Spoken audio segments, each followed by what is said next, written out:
जैन सैलाब को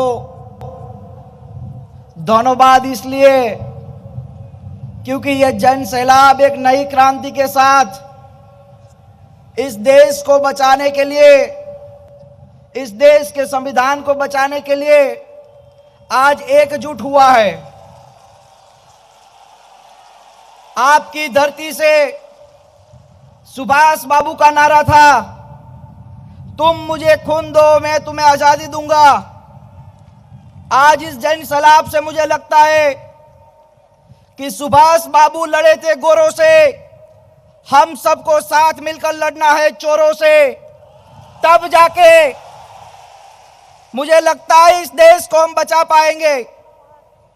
दीदी, हम आपका धन्यवाद अदा करते हैं कि आने वाली पीढ़ी के लिए, इस देश के संविधान के लिए आपने जो ये जैन सैलाब बुलाया है, मैं दावे के साथ कह सकता हूं कि यह जैन सैलाब एक ऐसी क्रांति लेकर आएगा कि इस देश में बैठी बुरी ताकतें, इस देश में बैठे गुंडे लोगों को भगाने में ये सब लोग एकजुट होकर लड़ने के लिए तैयार है।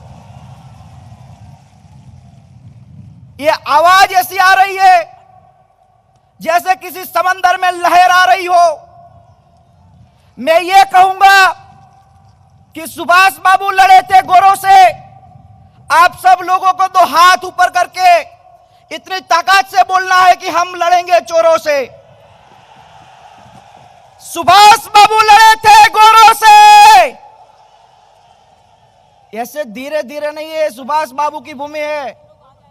ताकत से बोलिए ताकि दिल्ली तक पहुंचे आपकी आवाज। सुभाष बाबू लड़े थे गोरों से, सुभाष बाबू लड़े थे गोरों से। धन्यवाद। मंच पर सभी हमारे महानुभाव है, मैं ज्यादा नहीं बोलूंगा, लेकिन जब जब दीदी ने बुलाया है, हम आपके प्रदेश में आए हैं और बार बार आएंगे आप सभी के आशीर्वाद लेने के लिए। और इस देश की आने वाली पीढ़ी और इस देश को बचाने के लिए हम सबको एकजुट होने की जरूरत है। पश्चिम बंगाल की इस जनता को, यहाँ के किसानों को, मजदूरों को और आप सभी को मैं दिल से कहता हूं, अमी तुम्हाको भालोबासी। और मंच पर उपस्थित सभी पॉलिटिकल पार्टी के सभी साथियों का यहां पर एकजुट होना, इस मंच पर आज के दिन में यहां पर उपस्थित होना, यह बहुत बड़ा मैसेज है।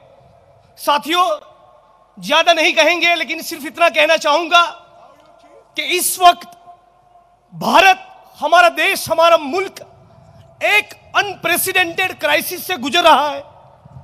हमारे संविधान और लोकतंत्र के ऊपर हमला है।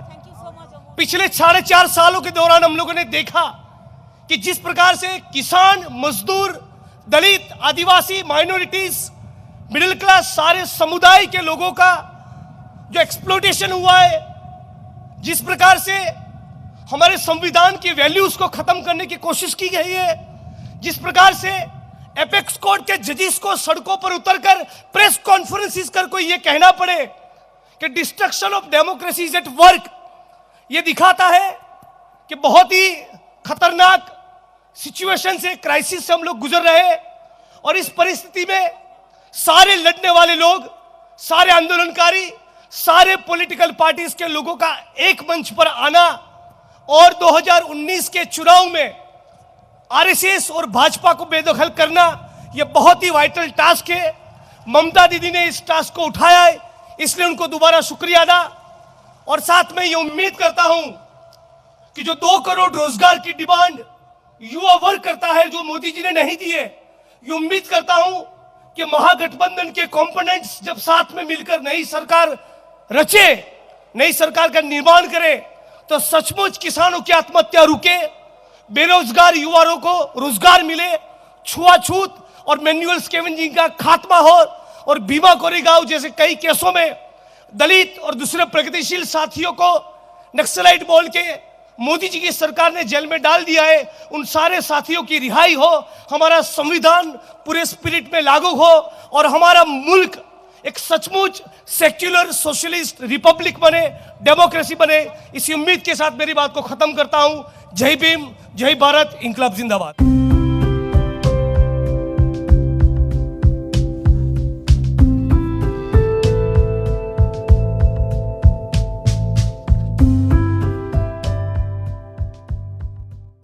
अगर आपको हमारा वीडियो अच्छा लगा तो लाइक करें, शेयर करें, साथ ही हमारे YouTube चैनल को सब्सक्राइब करना ना भूलें। लेटेस्ट वीडियो अपडेट के लिए घंटी बटन दबाएं।